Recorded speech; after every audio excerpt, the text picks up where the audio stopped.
Hi guys, അപ്പം കഴിഞ്ഞ എൻ്റെ വീഡിയോ കണ്ടവർക്കറിയാം ഞാനതിൽ ഈ നെയ്യുന്ന, അതായത് ബാലരാമന് കൈത്തറി, ആ നെയ്ത്തിൻ്റെ സംഭവം ഞാനൊരു വീഡിയോ സെപ്പറേറ്റ് ചെയ്തിരിക്കുകയെന്ന് പറഞ്ഞിരുന്നു.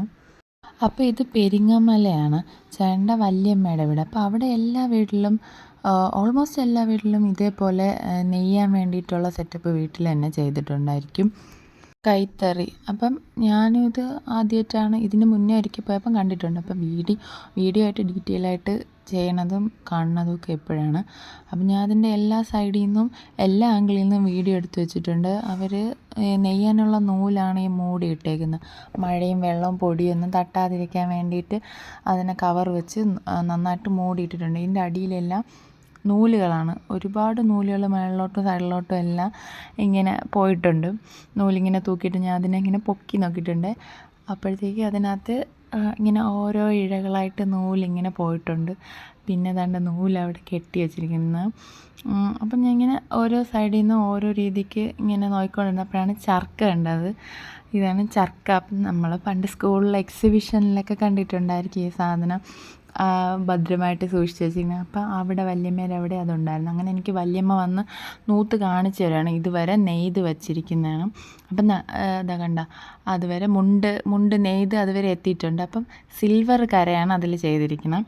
അപ്പം ഞാൻ ഇപ്പോഴാണ് അത് ശ്രദ്ധിച്ചത്. അപ്പോൾ എനിക്ക് വല്യമ്മ നെയ്ത് കാണിച്ചു തരാമെന്ന് പറഞ്ഞു. പിന്നെ അവർക്ക് ഞങ്ങളൊക്കെ ചെന്നതുകൊണ്ട് നെയ്ത്ത് തുടങ്ങിയില്ല, സ്റ്റോപ്പ് ചെയ്ത് വെച്ചിരിക്കുകയാണെന്ന് പറഞ്ഞു. പിന്നെ വീണ്ടും അത് സ്റ്റാർട്ട് ചെയ്ത് ജസ്റ്റ് കാണിക്കാൻ വേണ്ടിയിട്ട് വലിയ ബുദ്ധിമുട്ടായിരിക്കും, അതുകൊണ്ട് വേണ്ടെന്ന് പറഞ്ഞു. അത് കഴിഞ്ഞ് ചേട്ടൻ്റെ വല്യമ്മേരെ അവിടെ നിന്ന് ചേച്ചിയുടെ വീട്ടിൽ പോയപ്പോൾ അവിടെ ഉണ്ടായിരുന്നതായി അതേപോലത്തെ സെറ്റപ്പ്. അവിടെ ഇതാ ഗോൾഡൻ നൂലിൽ ഗോൾഡൻ കരയാണ് അവർ ചെയ്ത് വെച്ചിരിക്കുന്നത്. അവരും അതെല്ലാം നല്ല ഭദ്രമായിട്ട് മൂടിയിട്ടിട്ടുണ്ടായിരുന്നു.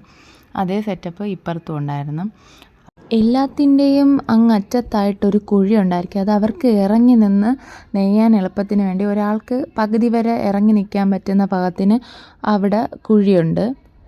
പിന്നെ ഞങ്ങൾ ചോദിച്ചപ്പോൾ പറഞ്ഞതെന്ന് വെച്ചാൽ, പാവ് നന്നായിട്ടുണ്ടെങ്കിൽ ഒരു ദിവസം കൊണ്ട് തന്നെ ഒരു മുണ്ട് നെയ്യാൻ പറ്റുമെന്നാണ്. അപ്പം ഞാൻ ആദ്യം ചോദിച്ചാൽ പാവ് എന്തോന്നാണ്, എനിക്കിവിടെ അപ്പത്തിനരയ്ക്കുന്ന പാവിൻ്റെ കാര്യം മാത്രമേ അറിയുള്ളൂ. അപ്പോൾ അവർ പറഞ്ഞാൽ നൂലാണ്. നൂല് നന്നായിട്ടിരുന്നാൽ ഒരു ദിവസം കൊണ്ട് തന്നെ ചെയ്യാൻ പറ്റും, ഒരു മുണ്ട് ചെയ്യാൻ പറ്റുമെന്ന് പറഞ്ഞു.